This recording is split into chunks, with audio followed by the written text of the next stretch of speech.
I was mid-sip of my mimosa when the text came in. "You're no longer welcome at the family reunion. This relationship is over." My father's words, as cold and final as an eviction notice. And just like that, everything I thought I understood about loyalty, blood, and duty unraveled, right there at a bustling Connecticut brunch table. What would you do if your family cut you off just as you were about to co-sign a $1 million deal to help them? Stick around, because this isn't just a story about betrayal. It's about reclaiming control, piece by calculated piece. My name is Elizabeth Monroe, and I learned the meaning of unwanted between bites of avocado toast. It was one of those sun-drenched New England Sundays, air-crisp cafe chatter rising and falling like waves. I was seated on the patio of the Elm Table, a place my mother had once described as, quote, quaint enough for small-town nostalgia,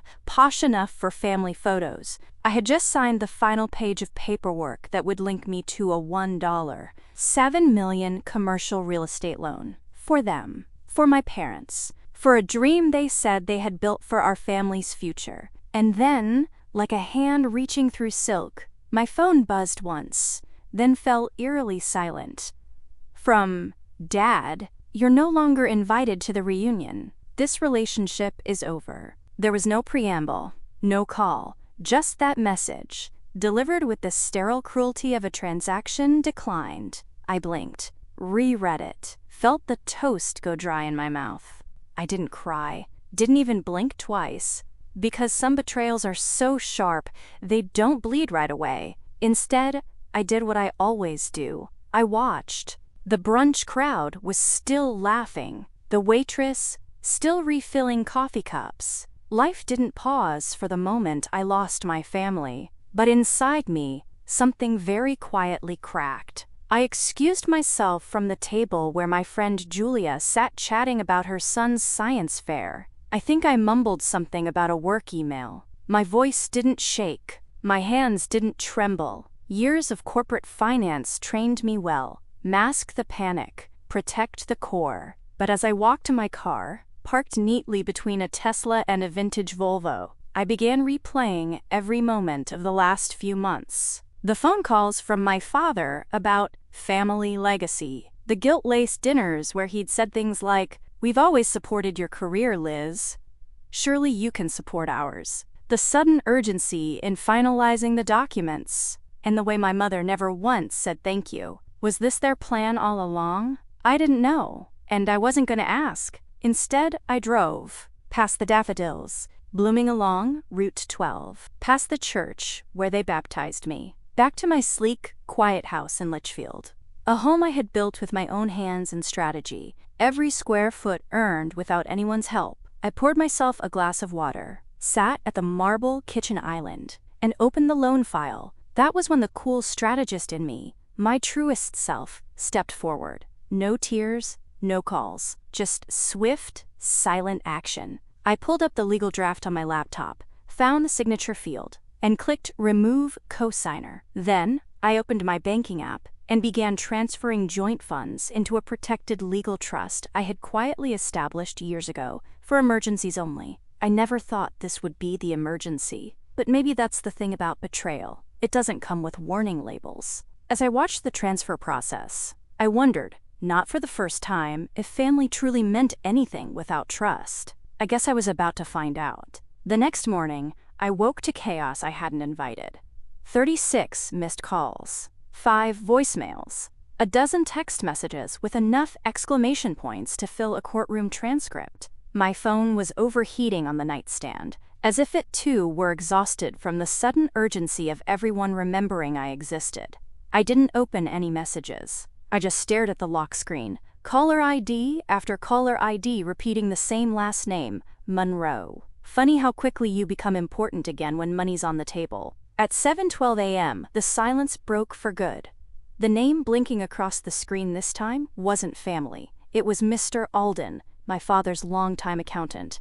I answered. Elizabeth. His voice was strained, too formal. "I hope this isn't a bad time. Considering I was just disowned mid-brunch yesterday, I'd say timing is relative," I replied coolly, walking to the kitchen to make coffee. He didn't laugh, he didn't correct me, just said, "I think you already know the loan deal is falling apart." I didn't answer, just let him speak, while the espresso machine hissed in the background. "Your withdrawal triggered an immediate red flag," he explained. "The bank's risk department is auditing everything. Your father's financials, the business plan, even old tax filings. It's serious." "I imagine it is." "Elizabeth, there are penalties. The deal had preliminary insurance locked in based on your inclusion. They could be looking at six-figure fines." And then, more quietly, "They didn't tell me they were cutting you out. I only found out when the bank flagged your removal." My fingers tapped absently on the countertop. "I'm not looking for apologies, Mr. Alden.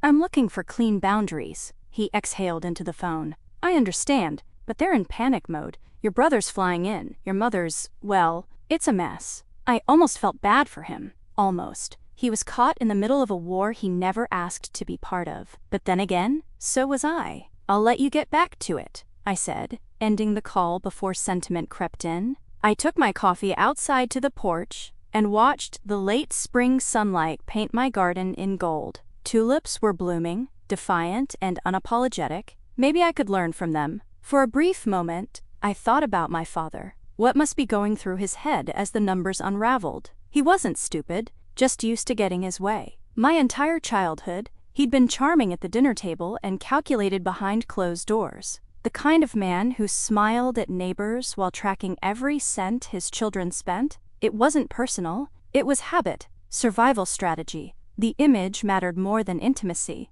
But I was no longer his asset, and I had just become his liability. At noon, my phone rang again. This time, I recognized the number instantly. Jonathan, my brother. He never called, not unless he wanted something. I let it ring 4 times before answering, just long enough for him to sweat. "You need to fix this," he snapped before I could say a word. "Do you have any idea what you've done?" I sipped my coffee. "You'll have to be more specific." "The Florida property. Our down payment's tied up in that deal? So is Mom's insurance rollover. Dad was planning retirement around this. You just blew up the whole timeline." "Interesting," I said, voice level. "And none of that warranted so much as a conversation before I was written out of the family?" There was a beat of silence. Then, "That text wasn't supposed to be permanent." He was angry. "You were being difficult about the paperwork." I laughed, soft, bitter. I was about to sign over nearly $2 million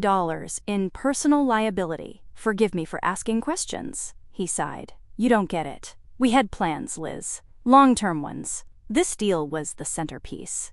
"No," I said, voice hardening. "You had plans. I was just the checkbook." His tone shifted. "Defensive now. You're overreacting." I stepped back into the house, letting the door close quietly behind me. "No, Jonathan," I said. "I'm reacting just enough." And then I hung up, because I knew what was coming next. This was only the beginning. The knock came at 4:07 p.m., sharp and too deliberate to be mistaken for a neighbor dropping off mail. I already knew who it was before I opened the door. Jonathan stood on my front steps, sleeves rolled up, tie loose, the same way he used to look after one of his impulsive late-night poker games back in college. Except now the stakes weren't chips. "Can we talk inside?" he asked, not even offering a hello. I didn't move. "This is my home," I said. "You're not entitled to it." He exhaled through his nose, like a man pretending to stay calm. "Come on, Liz.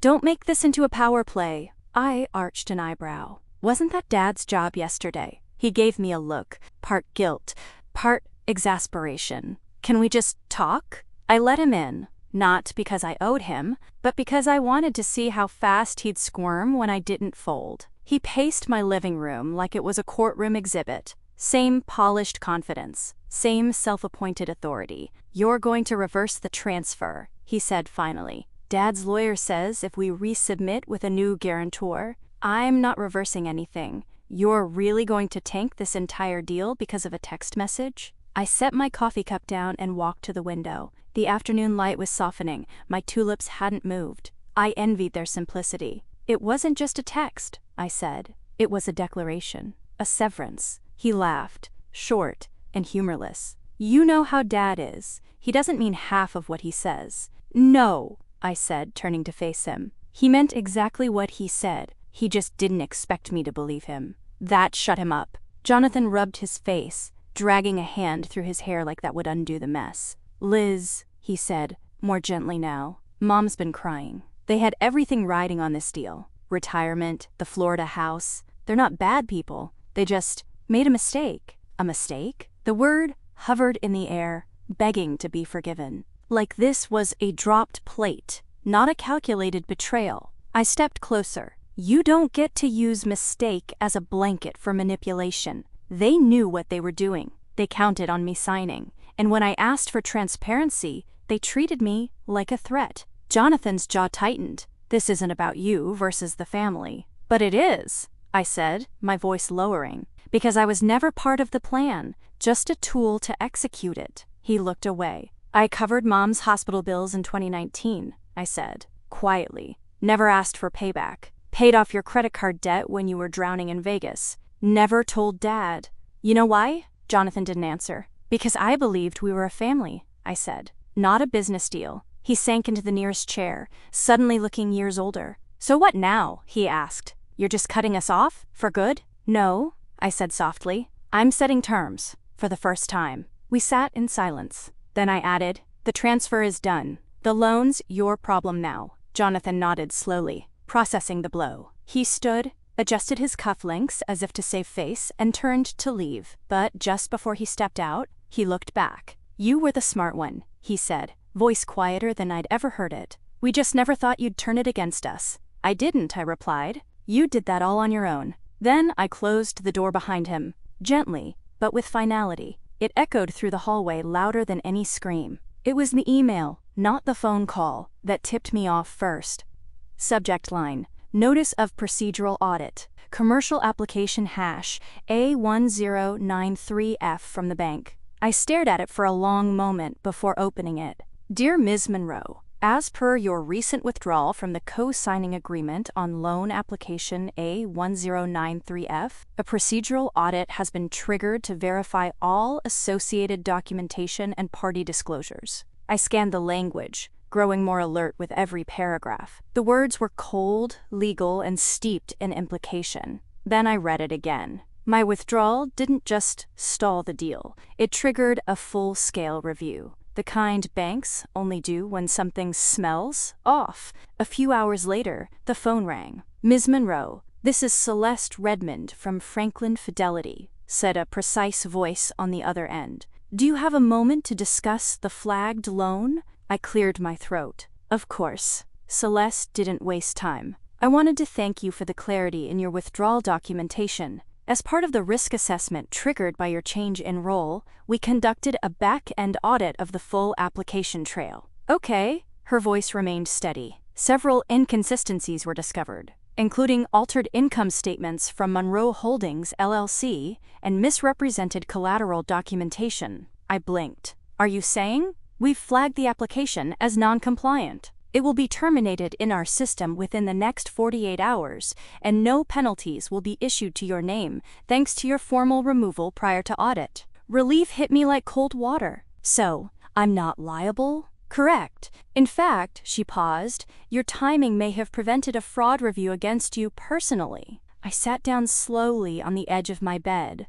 I see, I said, the pieces clicking into place. Celeste continued. We will be notifying the other parties involved, but I thought you deserved the courtesy of a direct update. Thank you, I said, genuinely. I appreciate your thoroughness. When the call ended, I sat in stunned silence. They were going to go through with it. My parents, my own family. They were going to let me attach my name, my record, my entire financial reputation, to a lie. And they weren't even going to warn me, not a single word. It wasn't about a family project anymore. It was about risk and exposure and manipulation, packaged in a sentimental story about investing in our future. And I had almost signed it all away. I should have been angry, but I wasn't. Not in that moment. What I felt instead was something rarer, clarity, the kind that slices clean. They didn't just betray me, they endangered me. I pulled open my drawer, found the folder I kept of every invoice,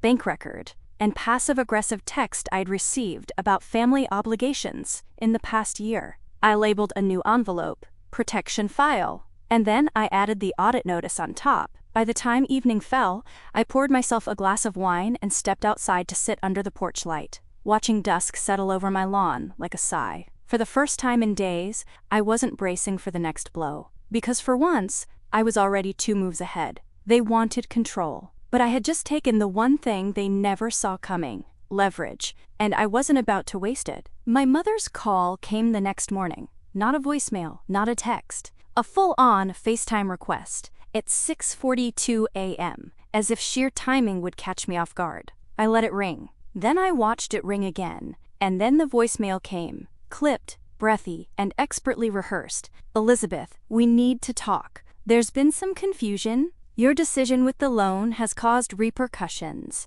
and I just want to clarify a few things before the extended family gets the wrong idea. Please call me back." The wrong idea? That was the phrase that stuck. I didn't call back, but I did check Facebook, and that's where the performance had begun. A new post from her. A photo of a garden, her garden, with a quote about the pain of betrayal and family who turns away when you need them most. 3 comments deep, a cousin had already replied, "Sending love. Let me know if we can help with Florida. So sorry to hear this." They were shaping the narrative. I wasn't the daughter who'd protected herself from financial fraud. I was the one who had abandoned them. Cold, unstable, selfish. And soon enough, the phone calls started. First, it was Aunt Marianne, who I hadn't spoken to in over a year. Then it was an old family friend from my dad's golf league. One by one, the calls came in, each carrying that same fragile, loaded phrase: "We just want to understand what's going on. Your mother's really struggling." The thing was, I knew what they were doing. And it wasn't confusion, it was containment. Damage control disguised as concern. They weren't trying to understand. They were trying to shape my silence. Later that afternoon, my doorbell rang. Rachel. My cousin Rachel stood on my porch, clutching a takeout coffee and looking more bewildered than judgmental. I hadn't seen her since the New Year's party last year. She was one of the few in the family who had always walked the line, kind, observant, and just distant enough from the drama to seem neutral. "I brought you something," she said, holding out the coffee like a peace offering. I hesitated, then stepped aside. We sat in the kitchen, the air heavy with awkward civility. Finally, she spoke. "I don't know who to believe," she said, voice soft, "but something's off." I raised an eyebrow. "You mean the part where they cut me out of their lives, then begged for a co-signer?" "No." Rachel reached into her purse and pulled out her phone. "I mean this." She opened a message thread and handed it to me. There it was, in black and white. A conversation between her and my father from nearly 2 months ago. Him. "We've decided to exclude Elizabeth from the reunion. She's become uncooperative about supporting the family plan. Don't mention it yet." Him again a few days later. "It's better she thinks it's her choice. She's never been a team player." I stared at the screen. Rachel sipped her coffee. "He told everyone you refused to help, that you didn't believe in the family's future, that you pulled out of the loan for selfish reasons." She looked down, then added, "He said you were emotionally unstable." I closed my eyes for a moment. That was it. They hadn't just erased me from their plans. They'd rewritten the entire timeline, twisting the facts until I became the villain in my own story. "How long have you known?" I asked. She looked guilty. "Only since yesterday. I didn't know the messages went back that far." I nodded, throat tight. "Well," I said, standing, "at least now you've seen it." Rachel stood too, quiet for a beat. "I just thought you should know what's being said." "I'm sorry." I didn't say thank you. I just walked her to the door. Because truthfully, I didn't need apologies anymore. I needed evidence, and I was starting to gather plenty. It started with a voicemail from a name I didn't recognize. A woman speaking in clipped legal tones. "Ms. Monroe, this is attorney Diane Kessler calling on behalf of Monroe Holdings, LLC. We filed a civil complaint regarding the breach of financial obligation and interference with contractual agreements. Please contact my office within 48 hours. I played it 3 times. Each word was carefully measured, but what they meant was unmistakable. My family had just sued me. Not threatened, not hinted. Filed. The moment I stepped into the hallway, it felt like the floor wasn't steady. I pressed my hand against the wall. My breathing slowed, but my heartbeat didn't. They'd actually done it. They hadn't just turned the family against me. They were trying to destroy my name. By noon, copies of the complaint were in my inbox. 14 pages of accusations: intentional disruption, reputational damage, willful obstruction of a family enterprise. They even used phrases like malicious withholding of funds and, quote, negligent endangerment of generational wealth. I skimmed through it in silence, rage curling behind my ribs. Because this wasn't just an attack, it was strategy. They wanted to scare me into submission, humiliate me into silence. But they'd miscalculated something vital. I don't rattle, not when the truth is on my side. I pulled up my files, the ones I'd begun compiling after my call with Celeste: documents, emails, financial transfers. Every receipt of every loan I'd ever provided informally, even audio recordings, legally obtained, of 2 conversations where my parents assured me I'd be compensated for my assistance on the Florida down payment. They wanted a battle, so I built an arsenal. By that evening, I sat across from Malcolm Pryor, my attorney, a composed man with salt and pepper hair and a voice that could end arguments before they started. He glanced through the complaint with mild disdain. "This is laughably weak," he said, tapping his pen. "The timing, the context, it all works in your favor. They're panicking." "Can they ruin my reputation with it?" I asked. Malcolm shook his head. "Not if we get ahead of it. We'll file a response and include counterclaims. You've got documentation for every major accusation." He paused, then leaned forward. "I know this is personal, but you need to remember, it's also political now.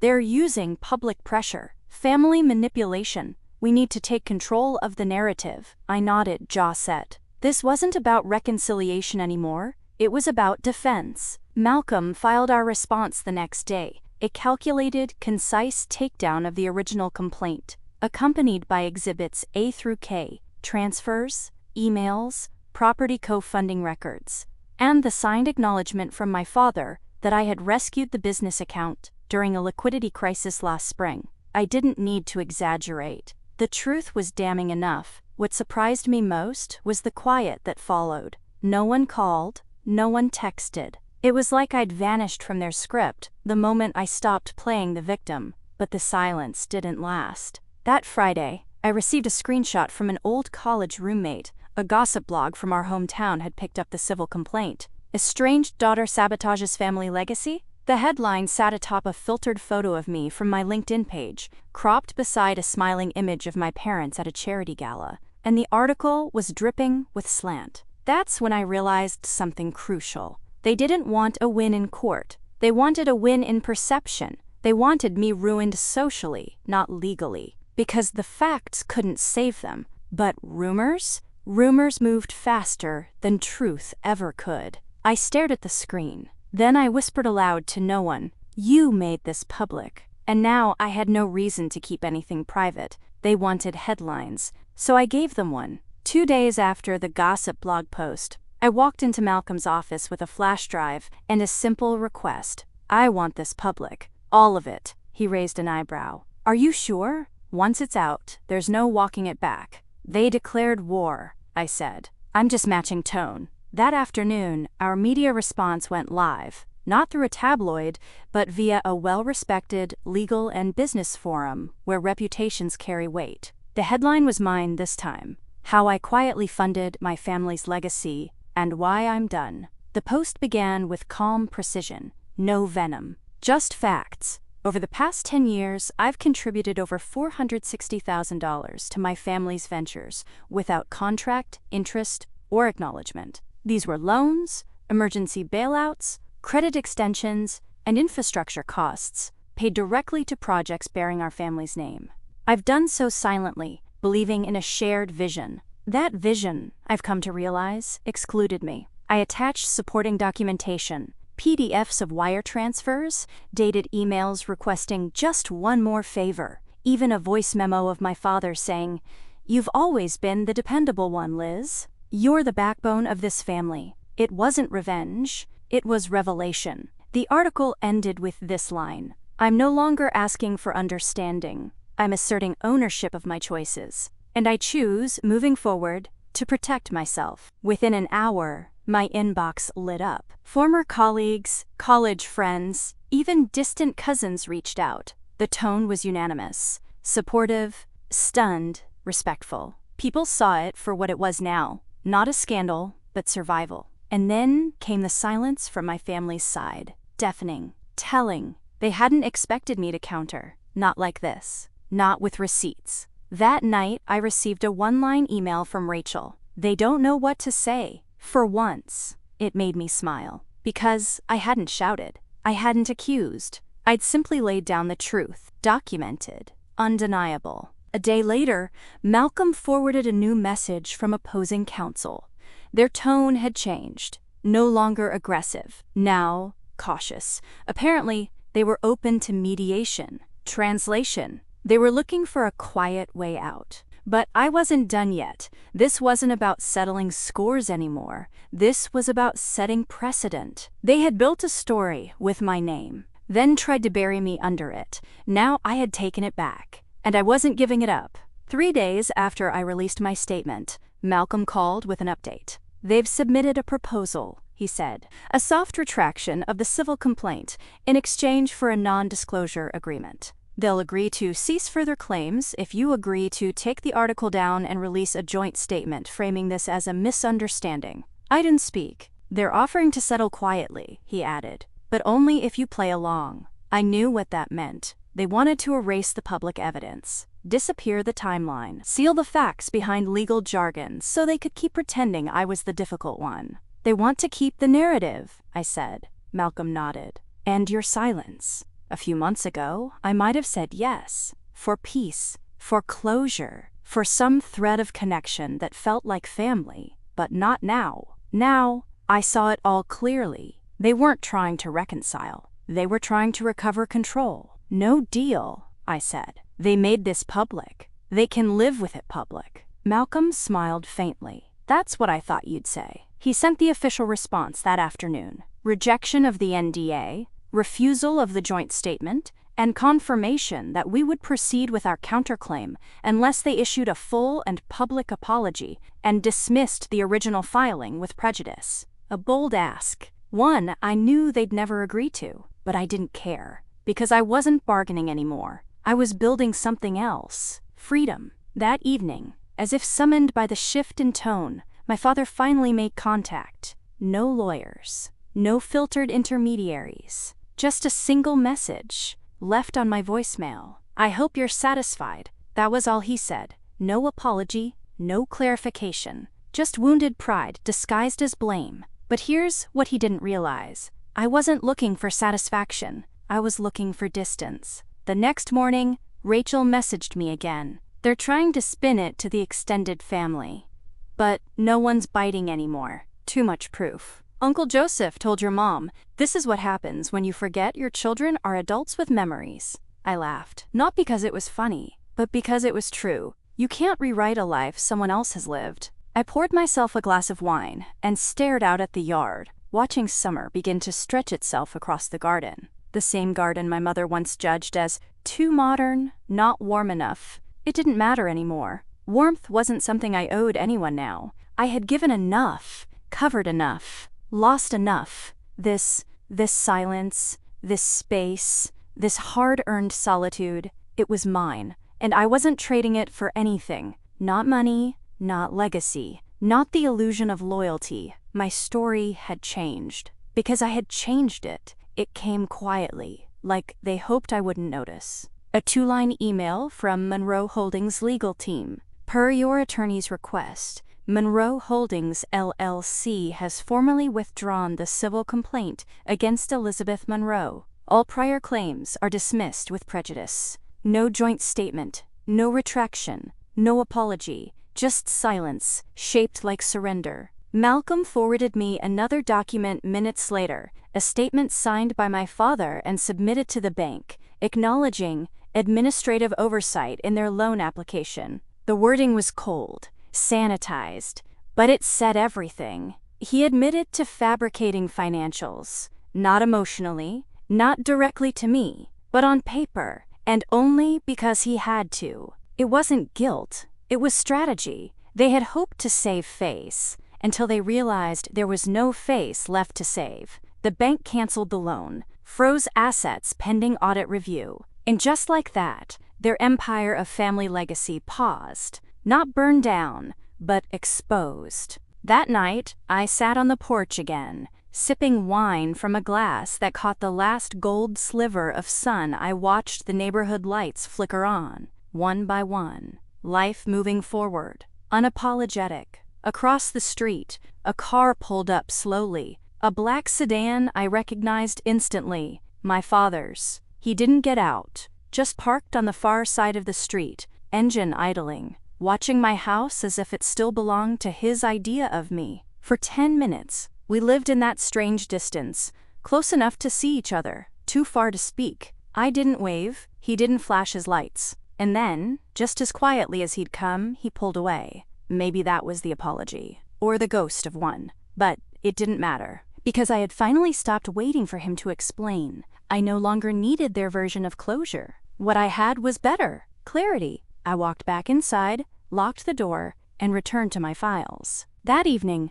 I signed the final document I'd been putting off for weeks, a formal relinquishment of all financial ties to the Monroe family. Every shared asset, every joint venture, every lingering entitlement, gone. By morning, it would be official. The woman they had used like a safety net was no longer tethered to their fall. And for the first time in years, I slept with no weight on my chest. Because you don't need an apology from people who never saw you clearly. You just need to see yourself clearly enough to walk away. June 8th. The date circled in gold ink on the original reunion invitation, before the text, before the withdrawal, before everything fractured. It was supposed to be the day we all gathered at the family lake house, sharing stories over grilled salmon, sipping wine beneath the string lights Dad insisted on every year. The Monroe summer kickoff, he used to call it. But today, the lake house sat in legal limbo, and I was here, at my own house, signing the last page of my disentanglement agreement. Malcolm had sent a courier that morning. All that remained was a signature and a single notarized clause, relinquishing my financial claim to everything I'd ever helped fund. The Florida property, the LLC, the legacy portfolio. I signed with a glass of red in one hand, the other steady. No regret, no fear, just finality. Outside, the sun was setting slow and wide, casting long gold stripes across the hardwood floor. My phone buzzed. A message from Rachel. They're still doing the, quote, reunion. Just them and a few loyal cousins. It's awkward. No one's talking much. By the way, he's there, but he's not smiling. I didn't reply. Instead, I poured another glass, curled into the chair by the window, and opened the last file I'd kept sealed. My old family photos, childhood vacations, awkward teenage holiday shots, birthday dinners at overpriced restaurants. There we were, the perfect Monroe family, frozen in poses, framed in expectations. I studied my younger self, smiling in every photo, shoulders slightly tilted inward, as if I were always bracing. I thought about all the years I'd spent trying to hold things together, trying to be the daughter who didn't rock the boat, the sister who smoothed the edges, and how no one noticed until I stepped away. Sometime past 9, I walked out to the porch, and that's when I saw it. A car across the street, lights off, engine quiet. Again, he didn't get out, didn't wave, just sat there, still, watching, as if by observing he could undo what had already been done. For a moment, I thought about walking over, but I didn't, because this wasn't a scene that needed closure, it was a scene that needed distance. I lifted my glass. Not a toast, just a gesture, calm, resigned. He didn't return it. Eventually, he drove off, slowly, without headlights, and I exhaled.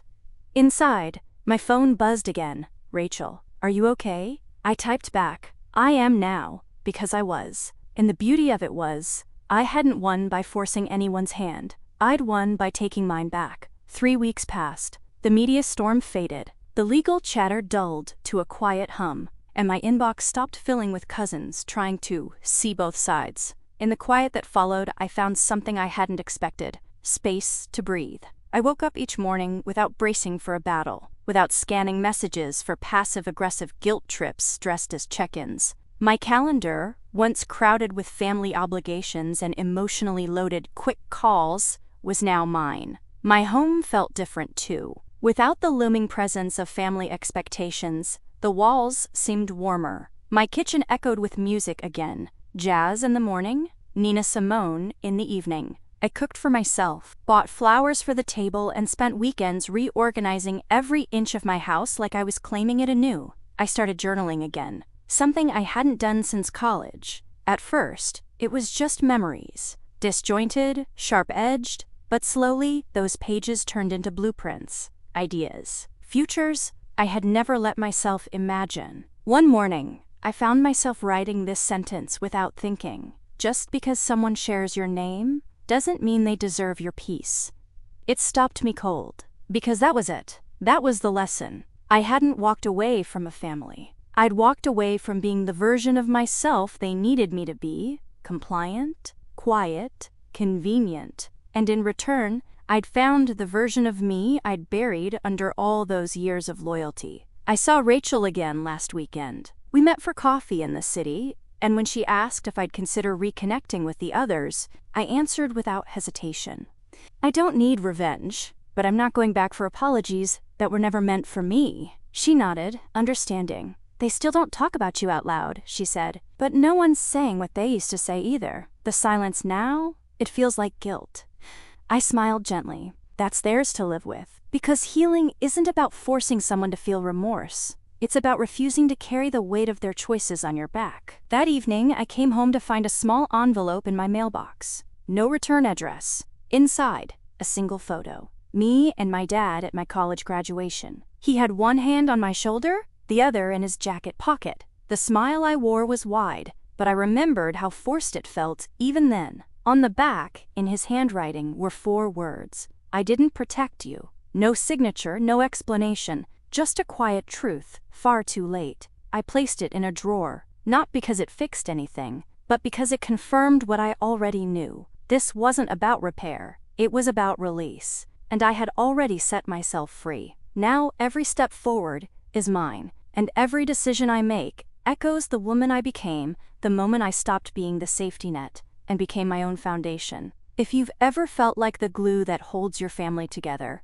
ask yourself what happens when that glue stops being invisible. When you ask for recognition, respect, or rest, how do they respond? And if the answer hurts, maybe it's time to build something of your own, even if you build it alone. Because peace isn't given, it's claimed. Thank you for following Elizabeth's story. If this resonated with you, share it with someone who's learning how to stand up for their time, their truth, or themselves. Leave a comment below and let us know. Have you ever had to walk away to find peace? And remember, sometimes the most powerful thing you can say is nothing at all, and just keep building.